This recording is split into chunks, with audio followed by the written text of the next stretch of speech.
Ok, et ben salut. Et voilà, du coup, il faut que je vous présente la GRAF. Cette soirée table ronde, elle est organisée par la GRAF, et la GRAF, c'est une organisation professionnelle qui représente les auteurs d'animation, presque tous les auteurs d'animation, puisqu'on ne représente pas les compositeurs de musique, mais on représente les scénaristes, les réalisateurs et les auteurs graphiques. Voilà. C'est tout. Cécile, c'est bon? Ok. Et voilà. Et donc, si vous êtes auteur, adhérez. Voilà. Et on mange du saucisson. Mais maintenant, c'est un peu avec... on n'est pas forcément potes avec Roussel, mais on aime le vin et le saucisson. Voilà, et on avait envie de faire une table ronde sur le feuilleton, parce que en fait on s'est rendu compte qu'il y en avait de plus en plus dans les projets, et qu'il y avait une grosse disparité et une grosse demande en fait de retour d'expérience dessus. Donc on s'est dit bon bah super, on va faire ça. Je vous fais un petit historique parce que j'ai Wikipédié toute l'après-midi. Du coup, voilà, au début, il y a eu déjà des feuilletons. En fait, depuis 2000, 2002, il y a des feuilletons en France. Il y a eu Galactic Football, Code Lyoko, et ensuite, dans les années 2012, 2016, il y a eu les Cités d'Or, les grandes vacances, Heidi, Foot de rue, et puis La Semaine. Donc ça, c'était voilà. Et c'était celle jusqu'en 2016. Et là, au jour d'aujourd'hui, il y en a un paquet qui se sont montés ou qui se montent. Donc en ce moment, il y a Anatan et les enfants d'Okura qui sont...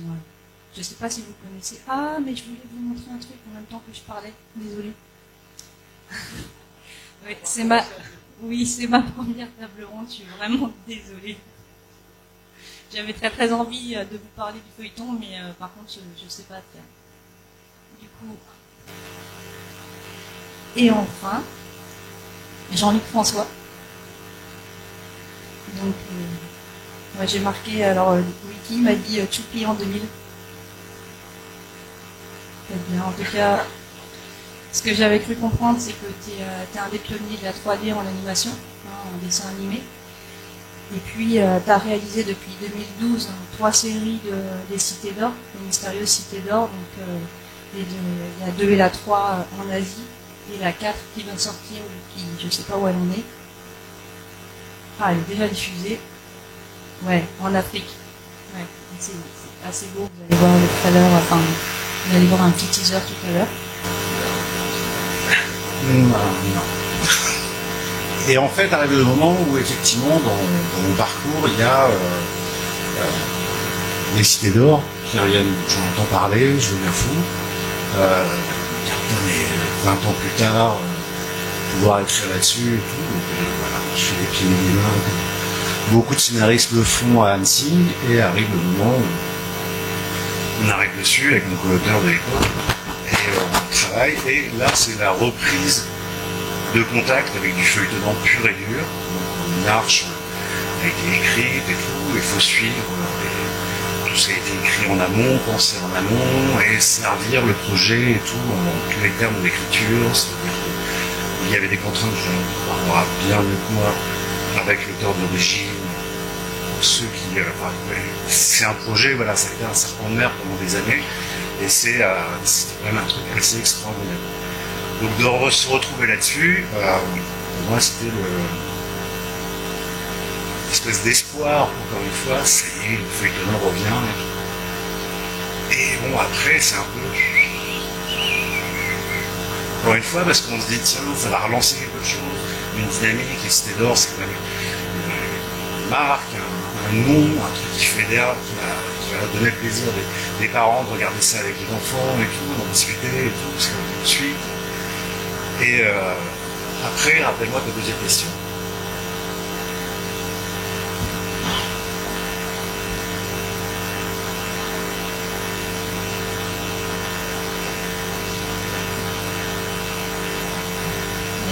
Mais en fait, ce qui m'intéressait, c'est que tu nous parles de la Bible et de l'arche narrative, c'est-à-dire quand on travaille sur une série, sur un feuilleton, et qu'on en est au début, qu'est-ce que ça change entre écrire la Bible d'un feuilleton et écrire la Bible d'une série normale? Le parcours de la Bible, en tout cas pour le feuilletonnant, est quelque chose d'assez compliqué, on va dire. C'est-à-dire qu'entre le moment où tout le monde s'accorde pour ce que la Bible soit raccord avec les demandes, les envies et tout ça, il peut se passer un moment où, ok d'accord, on part sur du feuilletonnant. Ok, super. 2 mois plus tard, non, on va faire du bouclé. Et puis voilà, ça va, ça vient, c'est un peu comme ça tout le temps, sur les expériences que j'ai pu avoir, jusqu'au moment où ça arrive, c'est du feuilletonnant. Ce qui fait que la Bible, en fait, devient un outil un peu, en ce qui me concerne, de mon expérience, devient un outil qui est mis un peu à côté, et l'arche en elle-même, plus les éléments graphiques et tout, sont aptes, en fait, à remplacer au bout d'un moment une Bible. La Bible est l'outil de recherche premier, je pense, et qu'après l'arche en fait prend un peu le pas et tout. Il y a des projets feuilletonnants sur lesquels j'ai pas eu lu la Bible, pas eu accès à la Bible, mais que le travail sur les arches et tout. Parce qu'au bout d'un moment. Est-ce que tu peux, parce que je suis pas sûre que tout le monde sache ce que c'est une arche narrative, et du coup est-ce que tu peux expliquer ce que c'est? Alors la Bible, déjà, c'est vraiment le document sur une série bouclée comme une série feuilletonnante, surtout sur une série bouclée, qui pose les personnages, la reine, c'est-à-dire le lieu, les endroits où ça va se passer, le monde, l'univers, et comment ça peut se passer, les épisodes, comment ça se structure, et tout. Ça c'est pour la Bible littéraire. Arrive l'arche narrative, là quand on est dans le feuilletonnant, c'est d'écrire un document qui est au-delà des synopsis, c'est-à-dire qu'on n'écrit pas les synopsis des épisodes, on écrit en général un film, enfin produit 10 fois 26 minutes, 8 fois 26 minutes, quasiment écrire, penser, réfléchir à un film de 4 heures. Ce qui n'est pas la même demande d'écrire un sino de 26 minutes. Donc c'est penser du début, du milieu jusqu'à la fin, un long film qui doit être suivi, qui doit avoir des rebondissements, qui doit être découpable après en épisodes, et que cette découpe fasse que les épisodes eux-mêmes soient structurés pour qu'il y ait à chaque fois un cliffhanger à la fin, qu'il y ait une reprise, qu'on ait envie, ce sentiment de rendez-vous qu'on avait quand on regardait les et la Bible, c'est un outil un peu différent quand on est dans le feuilletonnant par rapport au bouclé. La Bible vraiment porte bien son nom, Bible littéraire comme graphique, quand on est dans du bouclé.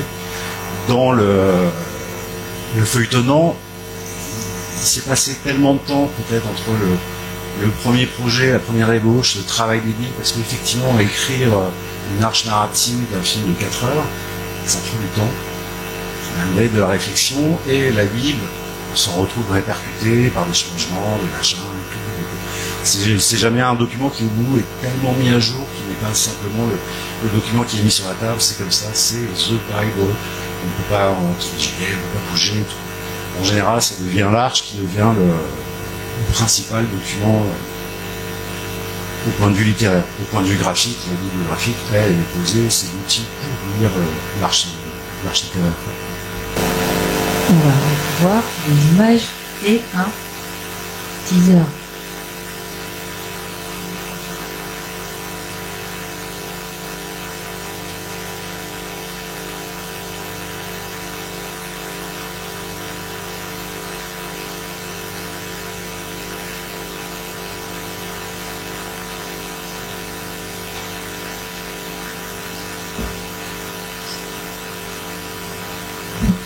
Si vous pouvez éteindre la lumière.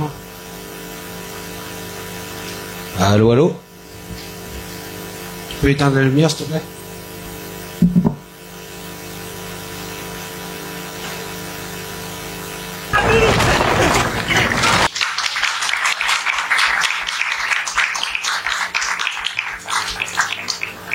Je sais pas quel âge vous avez, mais moi, je vois ça à chaque fois, c'est l'émotion.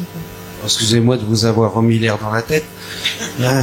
Et quand je vois le temps qu'on passe à se faire chier à faire des images et qu'on les voit déformées et à mixer et avec un son de pas terrible. Bon, donc ça c'est la dernière saison que j'ai réalisée et qui se passe donc en Afrique, et on avait un thème sur chaque saison différent en fonction des pays que les héros rencontraient.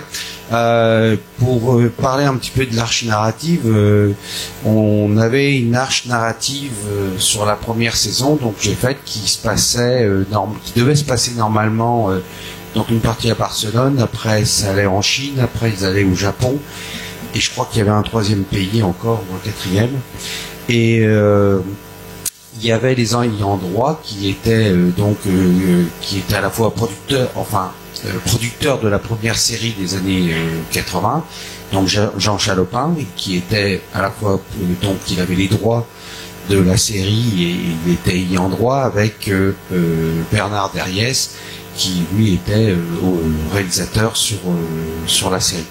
Donc on travaillait avec eux, et à l'époque je bossais avec Valérie Seban, et il y avait Adrien Soulez-Larivière qui a fait le premier arche narratif. On a pas mal discuté de ça, et puis d'un seul coup les ayants droit trouvaient que ça allait trop vite, et donc grosso modo l'arche narrative a été en grande partie foutue à la poubelle. On a décidé de rester plus longtemps en Chine, et donc de faire des épisodes comme tu disais tout à l'heure, de faire 4-5 épisodes qui se passaient à peu près au même endroit pour que financièrement parlant on arrive à faire la série, parce que ce qui était très compliqué dans cette série, c'est que même en restant en Chine, les héros pour avoir suivi leurs traces en filmant et écrivant les documentaires de fin d'épisode, je peux vous dire qu'ils en ont fait des kilomètres en Chine, et donc ils allaient vraiment dans des endroits différents. Parfois ça ressemblait à de la jungle, parfois c'était le désert, parfois on était à Pékin. Enfin, il y avait vraiment des types de décors et de personnages et d'habillements qui étaient complètement différents. Donc ça a été très compliqué. Sur donc l'arche narrative qui devait faire 3 saisons a été complètement chamboulée. Après, on a un peu travaillé au coup par coup avec l'équipe de scénaristes, dont toi, et ensuite sur la deuxième saison, on a retravaillé avec Jean Chalopin et Bernard Derriès, mais qui commençait à être vraiment moins présent. Et donc c'est Eric Polmaret qui a écrit l'arche narrative de la deuxième saison, donc qui correspond à la saison 3, puisqu'on comptait la première des années 80 en étant le numéro 1, number 1. Et la quatrième, pardon, qui se passe donc juste pour dire, c'est la troisième se passe au Japon, en Inde et en Iran. Et la dernière saison, donc la quatrième, se passe en Afrique et en France. Et ça a été... l'écriture était une grosse galère, parce que quand on dit feuilletonnant, ça se suit. Donc il y a un truc vraiment important, c'est que quand ça se suit, le scénariste qui va prendre l'épisode d'après, si le scénariste qui fait l'épisode 3 n'a pas terminé, il ne peut pas commencer l'épisode 4 parce qu'il n'a pas la fin de l'épisode 3. Et ce truc, on le retrouve dans toute la chaîne de fabrication d'une série feuilletonnante, c'est-à-dire qu'on est obligé de faire ça dans l'ordre, parce qu'on diffuse dans l'ordre des épisodes, c'est mieux quand même.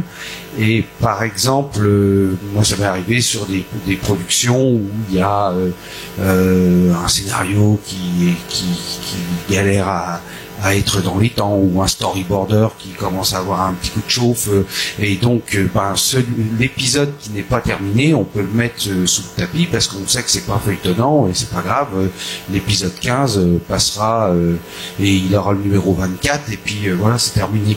Alors que là on est obligé de tout faire, de tout fabriquer dans l'ordre. Donc après, une fois qu'on a le scénario, on commence à faire le prédécoupage, et par exemple si on donne le travail d'un scénario à un storyboarder, si le storyboarder commence à prendre trop de temps, le storyboarder qui fait l'épisode 4, s'il n'a pas la fin de l'épisode 3, il peut pas commencer non plus. Donc des fois, ça nous arrivait de se retrouver avec des borders qui commençaient à la 4e ou 5e séquence parce que il attendait d'avoir la fin de l'autre border.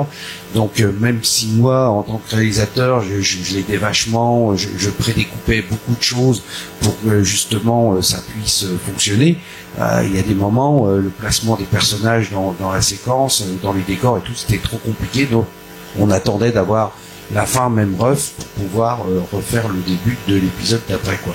Et donc ce truc là on le retrouve à l'animation, on le retrouve au layout avant, on le retrouve au compositing, on le retrouve au montage, on le retrouve au mixage, on le retrouve donc pour le compositeur, faut qu'il travaille dans l'ordre aussi.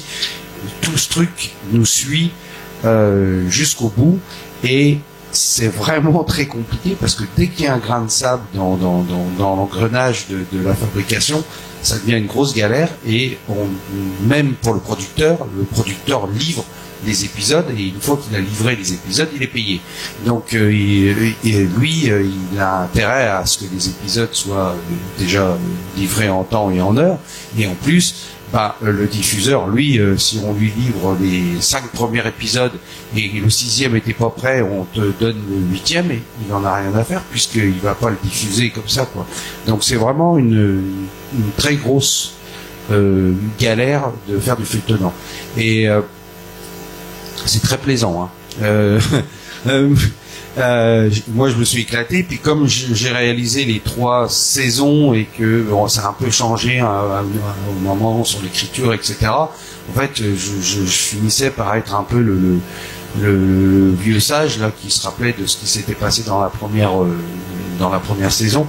Et il y a aussi un truc très compliqué en termes de mise en scène, c'est sur les cités d'or, par exemple, c'est les Pichou, le petit perroquet de Tao.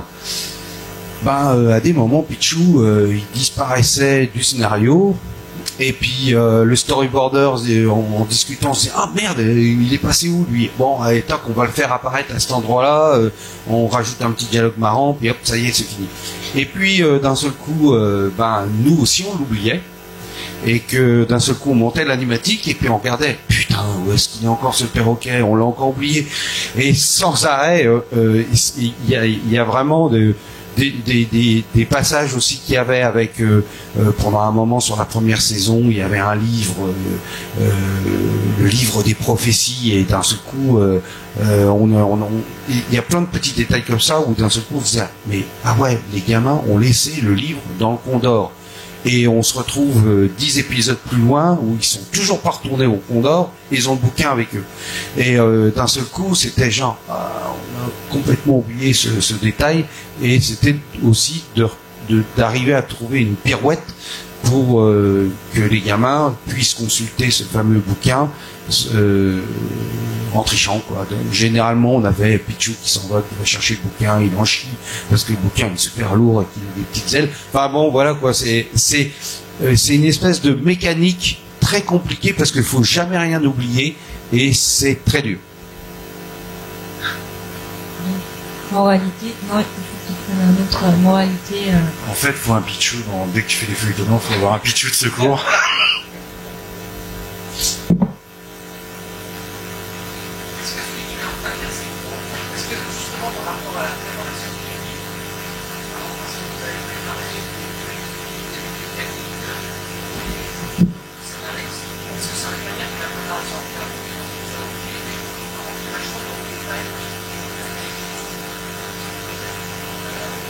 Non.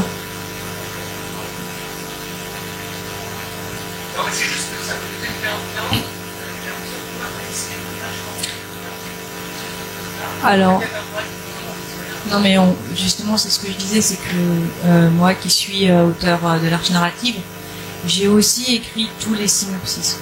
Et donc, enfin pas tous s'il vous plaît. Il y a un moment où on n'en pouvait plus et on a demandé à des scénaristes de nous aider, mais en gros quand l'écriture, quand l'équipe scénariste est arrivée, il y avait une grosse partie, il y avait les 9 fois 52, il y avait les 9 premiers synopsis qui étaient écrits, ce qui fait que en fait il y avait déjà une vision justement de l'histoire avec les cliffs, avec voilà les thématiques qui étaient posées, les évolutions. Ça ne veut pas dire que ça n'a pas changé, c'est-à-dire qu'après, quand les scénaristes sont arrivés, ils ont fait évoluer l'épisode, mais il y avait quand même beaucoup de choses qui étaient posées au niveau du synopsis. Et puis, je vais demander à Delphine de confirmer, mais il me semble que, en fait, sur Toby, il n'y avait que 4 storyboarders, enfin, sans compter le premier épisode, et donc, en fait, les storyboarders, ils travaillaient ensemble. Bon, comme c'était les 52, ils se travaillaient à 4 sur le même épisode. Donc quand il y en a un qui avait fini, hop, il faisait la suite. Non. Et même tu peux dire que on faisait les V-boards aussi.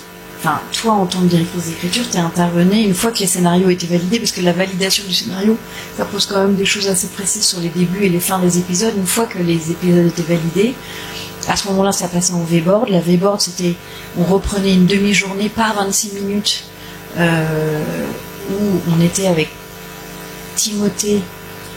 Ça, c'était la collégiale. Alors, il venait pour les collégiales, mais en fait, avec les réals et avec Anne-Claire et avec nous, on lisait à voix haute ça pour le passer au border avec toutes les questions de mise en scène, où là, effectivement, il y avait de la réécriture, et les réals, ils pouvaient rebouger quelques trucs de lieu, d'action et tout ça. Et puis après on avait la V collégiale avec Timothée, c'est le seul moment où Timothée intervenait d'ailleurs. Et du coup, et après, pendant ce temps, les borders bossaient. Effectivement, on a eu la chance d'avoir que 4 borders sur toute la série. Et ils étaient à 4 sur chaque 26 minutes à se partager les séquences. Donc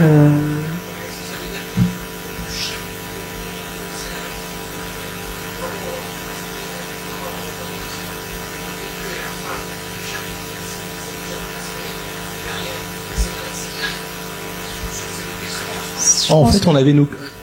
Je pense que ça dépend beaucoup de la série. Enfin, vraiment, Toby Lanez, comme je disais, il y a énormément de personnages et d'intrigues secondaires. Donc, nous, on a écrit les synopsis pour que les scénaristes n'aient pas un boulot de malade d'intégrer la Bible et toutes les intrigues secondaires, parce qu'en fait, voilà, ça a été vraiment énorme.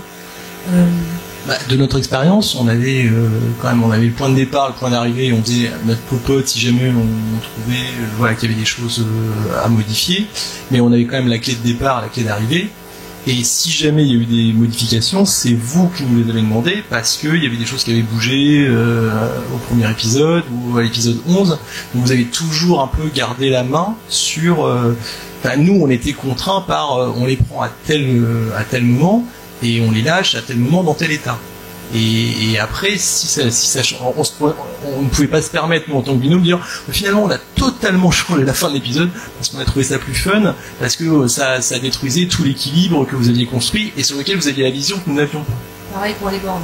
Et sur les cités d'or, ce que je racontais tout à l'heure, c'est que la première saison a été compliquée puisque l'arche narrative a été en grande partie changée. Donc on s'est retrouvé avec à chaque fois on se disait qu'est-ce qu'on va faire, on a rediscuté sur les endroits où les aventures qui pouvaient y avoir, etc. et de retrouver à chaque fois un cliffhanger sur la fin. Bon, nous c'est plus simple parce que mine de rien on a quand même pas mal de personnages aussi dans cette série. C'était un peu compliqué quoi. Sur la saison 3 et 4, ça a été plus simple vu que Jean lâchait plus ou moins l'affaire, nous faisait confiance et ça se passait plutôt mieux. Et sur la dernière saison, alors là c'était vraiment un billard quoi, puisque Jean et Bernard, les deux ayants droit, validaient tout. Enfin, je sais même pas s'ils regardaient vraiment encore les trucs. Et à France Télévisions, ils nous ont dit il y a que vous qui connaissez la série, donc voilà quoi. C'est je souhaite ce truc-là à tout auteur de dessin animé. Franchement, c'était super cool. Même des fois, je faisais des trucs un peu violents. Je me disais, je demandais, tu crois que ça passe pour vous? Ouais, pas de problème, c'est bon, ok, d'accord, super. Donc ouais, c'était vraiment et l'arche narrative, par exemple. On avait fait une arche sur les 3 saisons, pardon, qui devait être achetée par TF1. Donc les deux premières ont été chez TF1 et la dernière chez France Télévisions, qui a racheté après la saison 2 et 3 que j'avais réalisé. Donc tout s'est retrouvé après sur France Télévisions, mais par exemple la dernière saison on était en Afrique, sur la première arche narrative qu'il y avait, l'Afrique elle n'existait pas quoi. Moi j'avais absolument envie de parler de l'Afrique, de parler du début de l'esclavage, depuis le XVIe siècle on pompe ce pays, donc bon c'est venu assez naturellement quoi, et puis ça faisait du bien de voir un peu des noirs à l'écran. On avait vu pas mal de Chinois, après on a passé par les Indiens, tout ça. On est vraiment United Color of Benetton sur la série. En tout cas, ça a été très compliqué le démarrage, et après au fur et à mesure, avec les auteurs, il n'y avait pas beaucoup d'auteurs. Sur la première saison, on s'est aperçu que quand on arrivait à avoir, par exemple, avec Guillaume, eux ils ont réussi à faire 4 épisodes, c'est ça que nous disait. Hein. C'est tous les épisodes avec les pirates et qu'on rencontre Ambrosius. Ouais, c'est ça. Et donc ça marchait bien, mais on pouvait pas se permettre de prendre un scénariste par-ci, un scénariste par-là. Ça, le temps c'était même pour le scénariste, c'était trop de boulot de se bouffer. Les arches narratives, les personnages, enfin c'était vraiment compliqué. Et au fur et à mesure des saisons, on a travaillé avec de moins en moins de scénaristes. Et toujours, bon, j'avais pas 4 borders, j'en avais un petit peu plus, mais j'ai essayé de garder pareil la même équipe, parce que pareil, c'est pour les borders réaliste, beaucoup de personnages. C'est chaud, enfin c'est vraiment un gros boulot, et donc j'ai réussi à peu près à garder la même équipe du début jusqu'à la fin de la prod. Moi par contre ils étaient éclatés, j'en avais un en Corse, un autre à Angoulême, une autre sur Paris, un autre dans le sud de la France. Enfin bon là c'était un peu plus compliqué, mais ça s'est pas mal fait. J'ai beaucoup bourlingué sur cette prod. C'est toi qui allais voir les borders? Bah ouais. Ouais, parce que à un moment j'en avais marre de pas les voir quoi. Et on n'était pas au moment du confinement ni quoi que ce soit quoi. Mais j'ai fait la Corse, j'ai fait le Sud. Angoulême, bon je le fais depuis des milliards d'années, donc ça Pas à moto. En Corse, malheureusement pas en moto, et j'aurais bien voulu. Bah voilà. Je me permets juste de dire que effectivement les problèmes qu'il y a pu y avoir avec l'ayant droit ou le diffuseur, effectivement ça rend avec un feuilletonnant, ça rend les problèmes 10 fois pire. En fait. Ah, c'est ce que je disais tout à l'heure, c'est dès qu'il y a un grain de poussière ou un grain de sable dans l'engrenage, ça fout un bordel, hein, il n'y a pas d'autre mot. On a eu par exemple sur le méchant, on a un super méchant qui au début dans la première saison, on voit un méchant et un gentil. Et c'est à la fin de la première de la première saison qu'on a fait qu'on s'aperçoit que le méchant et le gentil c'est le même. Et les héros ne le savent pas, mais le spectateur le sait. Et on avait fait un méchant. On fait une réunion avec TF1, on fait une réunion avec tout le monde, les ayants droit, tout ça. TF1 valide le personnage, le gentil et le méchant. Les ayants droit valident, ils bougent des lèvres. Et puis, 2 semaines, 3 semaines plus tard, ils font, en fait, ça ne nous plaît pas. Donc, Bernard Verriès va faire un croquis, puis vous allez le développer, etc. Ok. Donc on refait un nouveau personnage avec le croquis de Bernard. Il avait fait un beau dessin, mais déjà il y avait une idée, il voulait mettre un personnage un peu à la Colombo avec un œil comme ça. Et pour moi c'est une fausse bonne idée, parce que on peut plus flopper le personnage parce qu'il a l'œil du mauvais côté, enfin l'œil comme ça du mauvais côté. Enfin bon, on s'est dit tant pis, on va le faire. On présente le nouveau personnage à TF1 et là TF1 nous fait mais qu'est-ce que c'est que ce personnage, on n'en veut pas. Donc c'était vraiment on était tout bloqué quoi, et la prod devait commencer et on avait ce putain de méchant qui en mettait personne d'accord. Donc c'est là où j'ai eu la petite idée qui a sauvé le truc, on s'est dit on va faire un petit mec sympa, et puis en fait il y a un exosquelette. Moi je kiffe les exosquelettes, hein. Donc j'ai réussi à le placer là-dedans. Je voulais mettre du steampunk, je l'ai mis. Donc j'y suis allé, et là d'un seul coup, comme tout le monde était un peu bloqué, quoi, et voulait, les ayants droit voulaient pas du personnage qu'on avait proposé, la chaîne ne voulait pas du personnage des ayants droit, donc on était vraiment dans une impasse, et d'un seul coup, le truc s'est ouvert, et franchement, de ce conflit et de ce retard qu'on a pris, etc., franchement, le personnage il est vachement mieux. Je dis pas ça parce que c'est mon idée, mais au-delà de ça, c'est que tout le monde s'est hyper lâché avec ce personnage-là. Il est immense, on dirait une espèce de Dark Vador. Quand il fonce sur les gens, il gueule, il fait super peur. Enfin, on s'est vraiment éclaté, quoi, et il marche super bien. Je suis vraiment super content de ce personnage. Comme quoi, des fois. Alors en fait, c'est pas une question, c'est pour rebondir sur la question qui a été posée tout à l'heure à propos des débuts et des fins des épisodes. De mon expérience, donc puisque j'ai participé aussi à Toby Wellness, dont il est beaucoup question ce soir, pardon. On a bossé à 6 scénaristes et en fait 8. Non? Puisque toi aussi, tu étais scénariste, finalement. 7. Et en fait, on a eu on a eu la chance d'avoir beaucoup de réunions et de se parler assez souvent. Alors, je ne sais pas si c'est grâce ou à cause de la Covid, finalement, on a fait beaucoup de visioconférences. Mais du coup, chacun amenait ses compétences un petit peu pour tous les épisodes. Il est arrivé parfois que la fin d'un épisode soit basculé au début de l'épisode suivant. Ceci pour dire que on a bossé vraiment en équipe, et je pense que c'est la clé sur du feuilletonnant. C'est de bosser en équipe, de mettre un petit peu les égos de côté et d'être tous focalisés sur l'objectif de réussir la série. Alors sur Toby, on était tous fans du bouquin.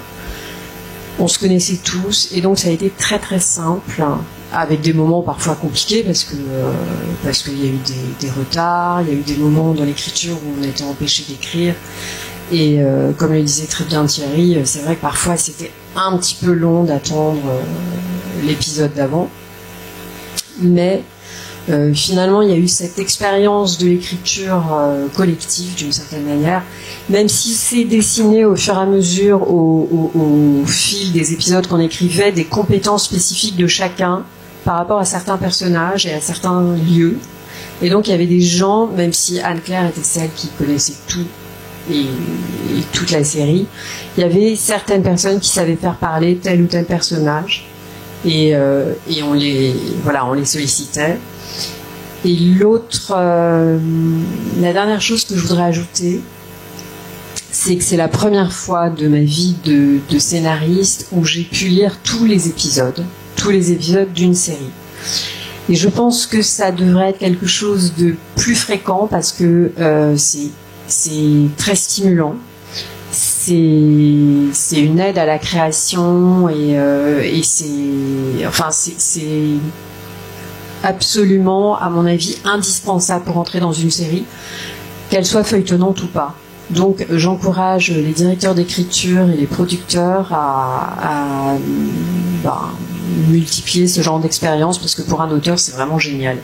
De même que c'est assez génial de pouvoir parler aux réalisateurs, aux bordeurs et aux graphistes. Je voulais rebondir là-dessus, c'est que depuis que je suis réalisateur, il y a 2 ans, j'ai toujours, sur toutes mes prods, essayé de communiquer avec les scénaristes, à leur montrer ce que ça donnait un storyboard, enfin un animatique, de l'anime. On organise un pot, on monte le premier épisode. Enfin, j'essaye tout le temps d'associer tous les auteurs, parce que je trouve que c'est intéressant. Et pour la petite anecdote, un vieux de la vieille scénariste m'avait dit que lui, il regardait jamais le travail des autres, parce que c'était pas bénéfique pour lui, pour son travail, de voir ce que les autres faisaient. J'avais jamais compris pourquoi, et ce truc-là, depuis, ça me travaille tout le temps. Il me dit, oui, il faut absolument montrer aux autres que tout le monde avance dans la même direction, dans le même lieu, quoi. Et puis c'est plutôt stimulant de voir, enfin personnellement ça m'arrive d'écrire, je trouve ça super de voir un animatique où c'est le cerveau de quelqu'un d'autre qui va lire le scénario, qui va en faire autre chose. Pour moi c'est hyper gratifiant, quoi. C'est vraiment quelque chose que j'adore.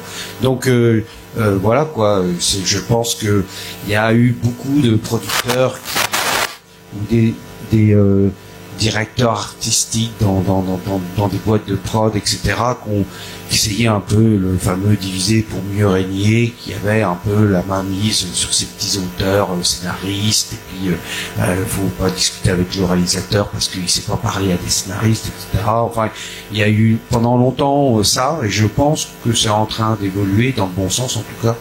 On ait plus de communication, et c'est d'ailleurs pour ça que je fais partie de la grave depuis des milliards d'années pour travailler là-dessus.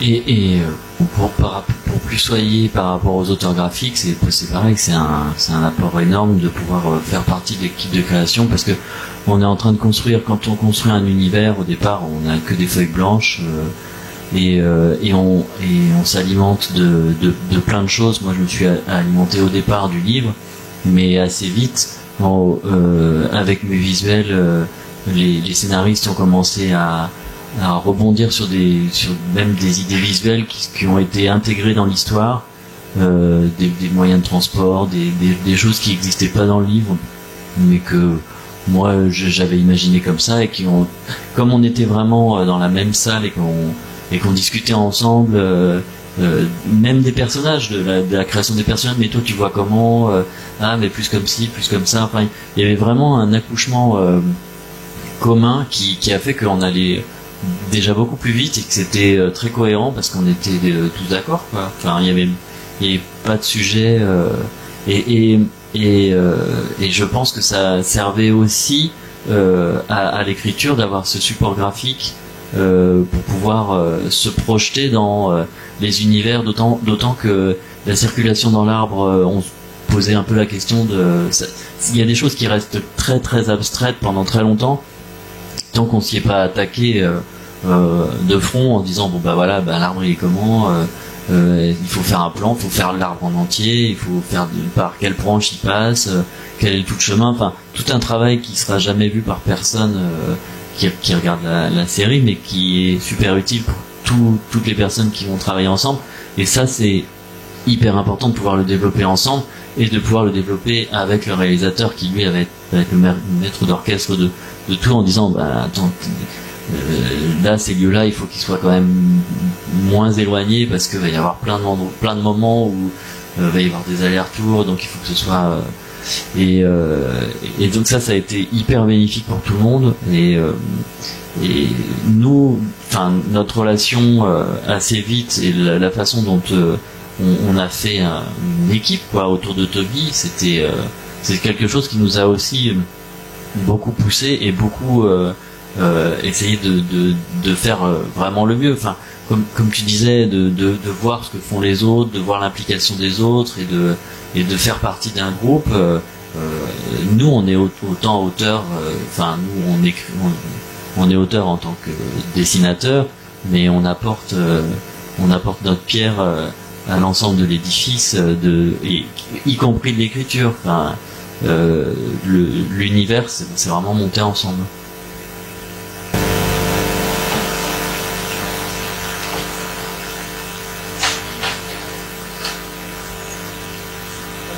Et on n'est pas venu pour ça.